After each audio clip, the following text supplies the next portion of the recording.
सिंध में बल्दियाती इंतखाबात का दूसरा मरहला, नताइज आने का सिलसिला जारी। कराची की 240 यूनिट काउंसिल्स में से 87 की गैर सरकारी नताइज मौसूल। पीपल्स पार्टी 46 नशिस्तें जीत कर पहले, जमात इस्लामी 27 नशिस्तों के साथ दूसरे नंबर पर मौजूद। तहरीक इंसाफ का 13 नशिस्तें जीत कर तीसरा नंबर।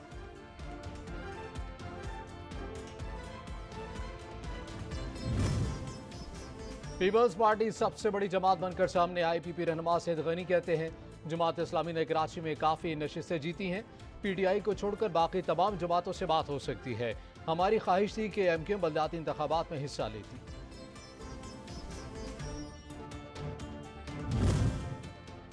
और पीपी रहनुमा हसन मुर्तज़ा ने कप्तान पर इल्ज़ामात की बोछाड़ कर दी। कहा कि इमरान खान ने पंजाब असम्बली तोड़कर पंजाब का मुआशी इस्तेसाल किया। केपी असम्बली ना तोड़कर इमरान खान ने अपनी करप्शन के लिए महफूज पनाहगाह रखी है। इमरान खान गैर मुल्की एजेंडों पर काम कर रहा है।